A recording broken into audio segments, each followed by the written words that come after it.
I never imagined that a simple night out could unravel everything I had built with my husband. My name is Samantha, I'm 31, and for the past 7 years I believed I had the perfect marriage. Ethan was patient, calm, and always let me shine. I used to joke with friends that I was the chaos to his order, the storm to his calm, and he would always take it in stride, or at least that's what I thought. It all began last Friday. I ran into my ex-boyfriend, Logan, at a cafe just a few blocks from our apartment in Denver, Colorado. We hadn't spoken in years, and honestly, I wasn't sure why I agreed to meet him. Maybe it was curiosity, maybe nostalgia. The moment I saw him, memories flooded back. The laughter, the inside jokes, the late-night conversations that stretched until dawn. For a fleeting second, I felt like that 25-year-old girl I once was, carefree, bold, and fearless. I hadn't planned on flirting. At least that's what I kept telling myself. But when Logan complimented my hair, teased me about my new job, I felt something stir inside me. Ethan was predictable, steady, dependable. Logan, however, made me feel alive again in a way I hadn't in years. A reckless thought crossed my mind. What if Ethan felt just a hint of jealousy? Just a little spark? That night when I returned home, Ethan was on the couch, laptop open, papers scattered around him, as if he were silently inviting me to ask about his day. I smiled nervously and mentioned running into an old friend. I told him Logan was in town briefly and that we had grabbed coffee. Ethan didn't look up immediately. He didn't ask questions or probe. He simply nodded, his expression calm but his jaw tight. I thought maybe he was okay with it. After all, I had always been honest with him. I'd never hidden anything. But as the evening wore on, tension began to build. Every text I sent Logan, every laugh I allowed myself, seemed to tighten a knot in Ethan's chest. He didn't speak, but his silence screamed louder than any words could. The following weekend, I convinced myself to take the next step. I met Logan again, this time at a bar where I knew Ethan would never find me. We laughed, reminisced, and I caught myself brushing his arm lightly, letting my hand linger just a second longer than necessary. Playful. Harmless. That's what I kept repeating. But deep down I knew it wasn't. When I returned home that night, Ethan was already asleep.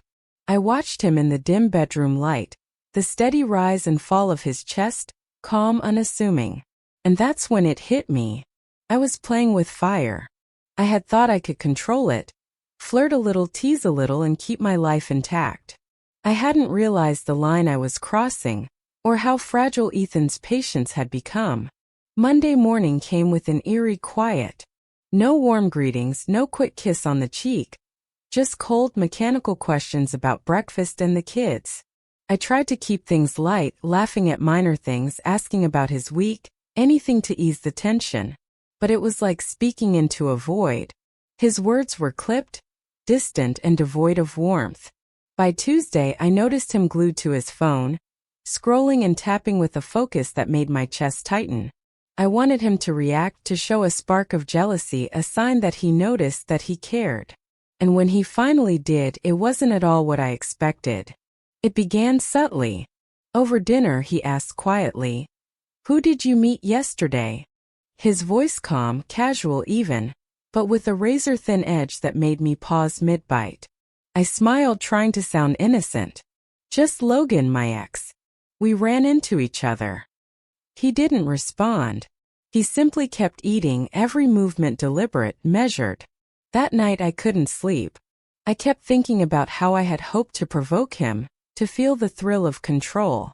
I failed to realize that Ethan's love was silent, patient, unwavering. He didn't yell. He didn't lash out. But his absence of reaction carried a weight that pressed down on me, heavier than any confrontation ever could. Wednesday evening, I attempted to gauge his feelings, hoping to tease a little. He didn't take the bait. Instead, he asked calmly, almost coldly, "Samantha, do you respect what we have?" That question hit harder than any shouting match ever could. I laughed nervously, brushing it off as a joke. But his eyes, steady and unwavering, told me everything. I had miscalculated. I realized then that my little game had gone too far. I had underestimated him, his quiet strength, his patience, and the depth of his love. I had thought a few flirtatious smiles and careless words would make him notice me, maybe even spark jealousy to make me feel desired. But I didn't see that this wasn't about jealousy. It was about trust, respect, and betrayal. By Thursday, Ethan barely spoke to me.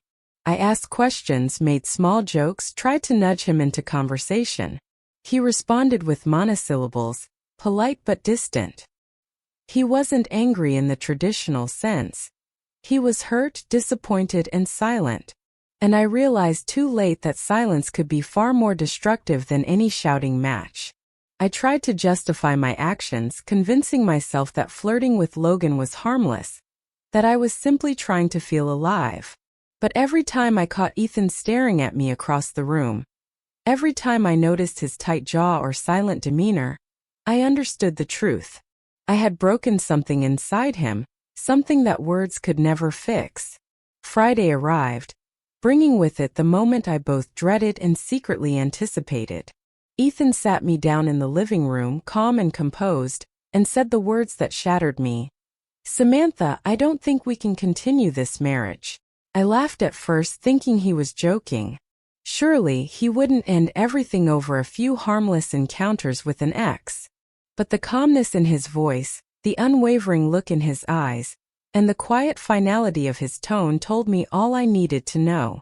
I had played a game I could never win.